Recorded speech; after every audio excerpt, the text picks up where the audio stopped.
Welcome to Sinister Heroes. I'm your host, Danny Iniquitous. Thank you for tuning in. Today's episode, we are going to be talking about the Battlemaster Fighter. So if you like what we do here, please like, share, subscribe. We love engaging with you guys in the community. You guys have very great insight. It's very intelligent ideas on subclasses that we've covered so far. And we love interacting with you guys. So thank you so much for putting out some comments and ideas and letting us know what you think. So we're going to jump right into what the fighter is and how we perceive that. And we're going to get into some of the great things that the Battlemaster has to offer.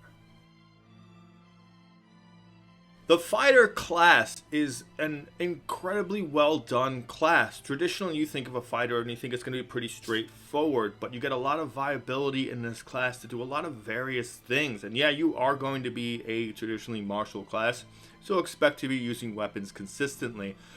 But what you can do with those weapons and the things you can do are very different depending on the subclasses you choose. That and the availability to have additional ability score increases more than any other class. If you're playing a game with feats, you can really customize your character. You can play a fighter a couple of times and it will never be exactly the same. You can do a lot of great things. And what's really cool about this particular subclass is how you get to define what a fighter is and your role as a fighter. And we're going to get a little bit into that when we start talking about some of the abilities. So we're going to jump right into one of the signature abilities of this subclass. We're going to talk about the combat superiority. At level 3, you gain access to 2 abilities. First and foremost is the Student of War. This gives you proficiency in an artisan tool of your choice.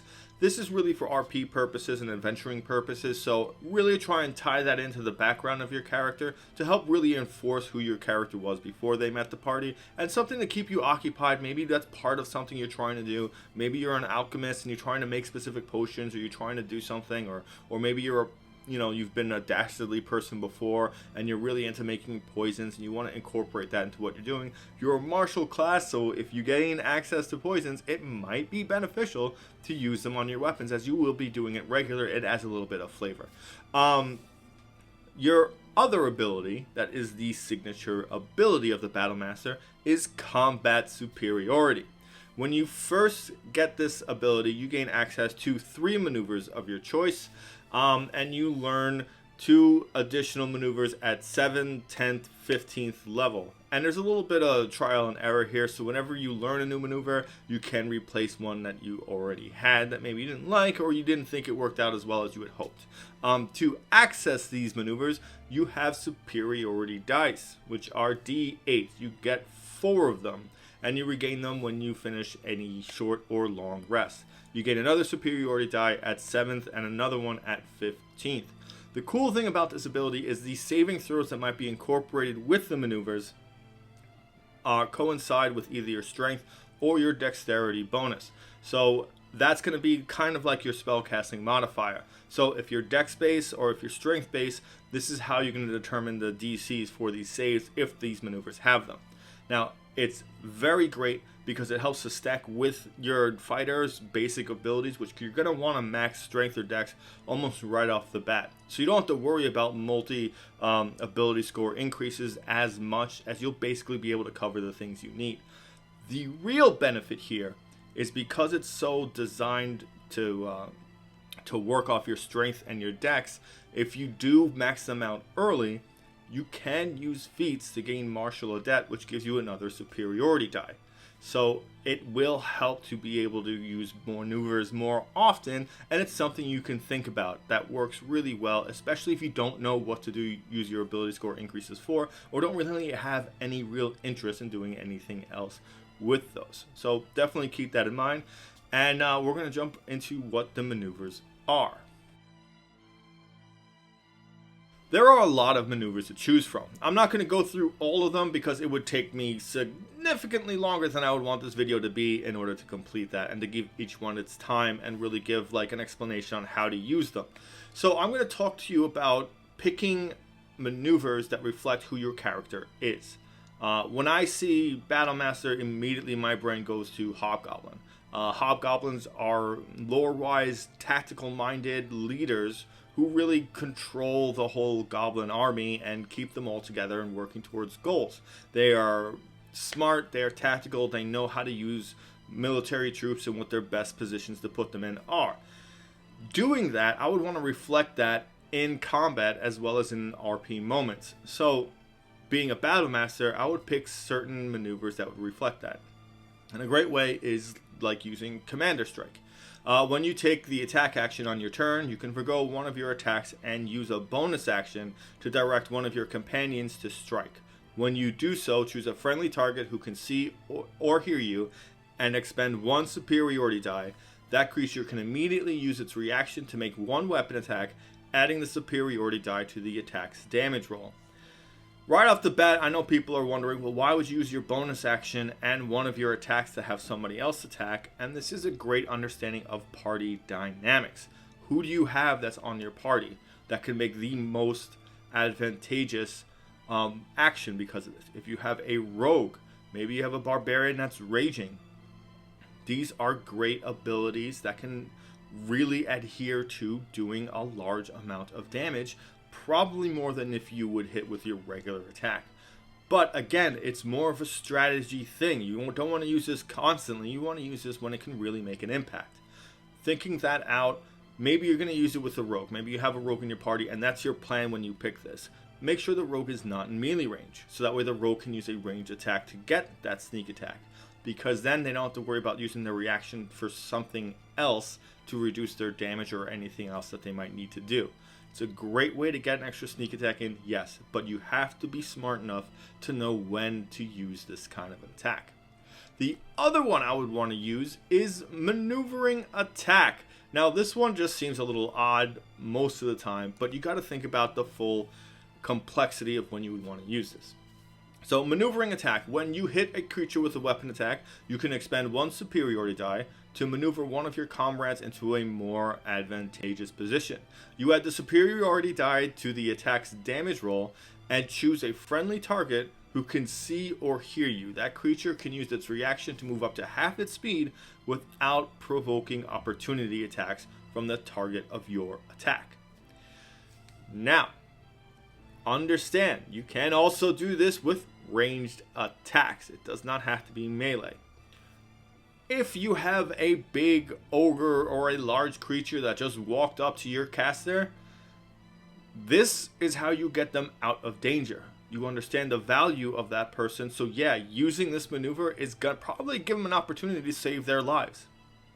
It'll give them opportunity to get away from opportunity strikes and get a good enough distance that as long as they go before this enemy, they can go a significant distance and make themselves into a better place where they can be safe and they can continue to do their job. It can save a group of people depending on how you want to use this. And it's a smart play when you have the opportunity. This is definitely one of those skills you keep in your back pocket for that moment. But you are organizing that. That's something that you want specifically to happen. Because you want to be able to control the battlefield as much as possible. And that's one of the things that this maneuver gives you the availability to do so. The other maneuver I would choose would either be, it's a toss-up between menacing attack and goading attack. Now, menacing attack, basically you hit and they have to make a wisdom save, and if they fail, they are in fear or frightened of you till the end of their end of your next turn. Which is great because I love the fear effect. Also, goading attack makes it so if they attack anybody who is not you, they have disadvantage on that attack. Either one of these really helps to control the battlefield because goading attack, they're not going to want to attack someone else and you want them to attack you. Simply because it'll keep the rest of your team safe. It might be smart to hit that and then back away a little and make him chase after you. Take the opportunity strike because maybe he'll have to go after you anyway. If he's going to want to hit realistically, maybe chase him, have him chase you a little bit because it can work. It can cause him to realize that he's almost taunted in a sense into attacking you. Menacing attack, you hit them, they cannot go towards you willingly, so they have to make their movements very, very specific. Again, you can use ranged attacks for that. You can shoot him with an arrow and hit him with menacing attack from a distance, so it does work out to prevent them from moving forward. Keep these things in mind because how you're building your character, you may want melee and range options to be a very viable thing. But all the maneuvers that you get, you can build your character according to these kinds of things. You can get defensive ones where you have parry or riposte, and you can use them with other features that you have. You can do pushing and precision attacks, whatever you want your character to be. This way, you gotta really tie into the roleplay aspects of your character, and that's one of the cooler things about this. It's a very subtle, but you feel that presence of who your character is on the battlefield as a fighter. This is your great moment. This is your roleplay moment as a fighter, is to be in the combat and be doing these cool things and really, in this particular sense, leading in a way in combat that not many other classes ever had the chance to do. At 7th level, you gain access to Know Your Enemy. If you spend at least 1 minute observing or interacting with another creature outside of combat, you learn certain information about its capabilities compared to your own. The DM tells you if the creature is equal, superior, or inferior in regard to 2 of the following characteristics of your choice. Strength, dex, or con score, armor class, current HP, total class levels, if any, and fighter class levels. This is really for kind of information gathering, and if you wanted to better prepare yourselves for something. Say you're going to be attacking a noble or a military leader, or you've infiltrated a base. Watching that main character, that big bad that's in that area for a little bit, will give you access to this. And you just have to watch. You can stay stealth well enough with your party, ideally long enough to get this to go off. But it's important, because if it's a high armor class character, you have to vary what you're doing and how to figure out ways to gain advantage to make sure as many people can hit as possible. If they have high dexterity score, it's a great way to tell if things like fireball or spell saves that require dex are going to be as viable as other things. Or if their strength score is low, that's very beneficial. A lot of the times people go full strength with fighters, and that's great because now you can wrestle their weapon away. You can try and use disarming attack, the maneuver that causes you to hit and make them drop their weapon. These kinds of things can help set up your tactics for the fight, and going in with a plan is really what the Battlemaster is kind of about. But it really helps to solidify your success because it gives you that opportunity to learn as much as you can and to actively apply that knowledge. Outside of really looking for someone to fight, this really isn't going to do much unless you were really just curious about someone, or maybe you thought they were a friend or not, or you were worried you might have to fight them because you didn't trust them. It's a great way to gauge that and keep in mind where they are. It doesn't say how many times you can use this, so if you're maybe with an NPC that you don't trust, keeping score of what his current HP is at might be valuable information for you, depending on where you are in your campaign. At 10th level, you gain access to Improved Combat Superiority. This increases your superiority dice into D10s as opposed to the previous D8s that they were when you originally picked this subclass.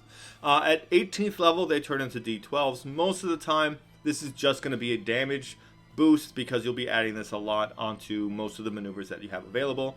A few times this will be for maybe a precision attack where you're trying to gain a hit on. This will add on to that.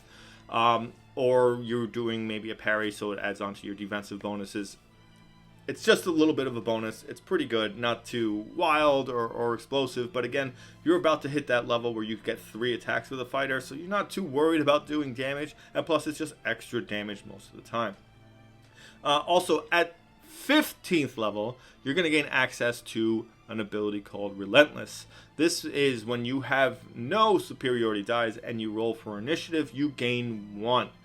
This is just a way to kind of keep you going when you have maybe expended a lot more than you were planning to, and you still have some fights going. It gives you something to do just in case you desperately needed to win a fight before escaping somewhere and you just didn't have any other options. It lets you at least still have 1 that you can do per combat. It's just an extra superiority die. It's worth it. Keep it, because if you need that 1 fight just to get to a short rest before you can continue, that'll help you. It'll help you do something in combat. It'll help you use your abilities. So It's not a waste. Again, it's not flashy or super exciting, but it is something to help you tide the darker moments. Our final thoughts on the Battlemaster. I think the Battlemaster is incredible. I know at higher levels it doesn't really look like you're gaining much, but as you get into higher levels with a fighter, you gain 3 attacks. You're doing a lot of damage. You have a strong hit die. You have things like Second Wind and Action Surge. So you have a lot of viability in your actions that you can do. It is a great way to really reinforce who your character is in combat and really bring in some of those elements of backstory into how you act and bring role-playing to combat, which is a concept I happen to think is awesome. It's exciting. I think it's cool when characters really keep that going. It's also a way to establish what it really is to be a fighter. Like, this is, to me, is what a fighter really should be. You gain these access to these specific sword techniques or weapon techniques that really define what your character can do. It helps to set the tone for how he should be considered or she should be considered in her actions, and it helps you bring about this leadership role.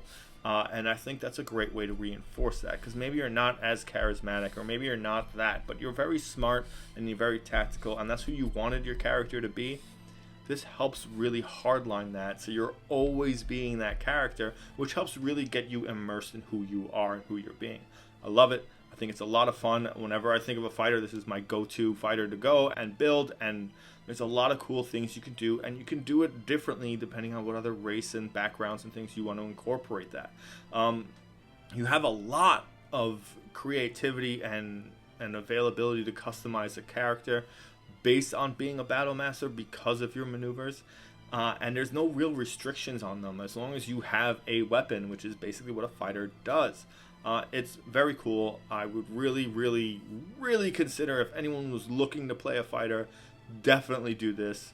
Just definitely make sure to do your homework on your maneuvers, so that way you have the ones that you want, so that way they can do the things you want and you can be that fighter in game. And also, when you gain new maneuvers, you can replace ones that you didn't like or that weren't working as well. So always feel free to be adaptable and accept that certain things just aren't working for you and that certain things might, and give them a chance. You know, there's a lot of opportunity for that, and I like that because it's a fail-safe of playing a character with abilities that you don't like. I've been there where I've played a character, I was like, yeah, I'm going to do this, and this.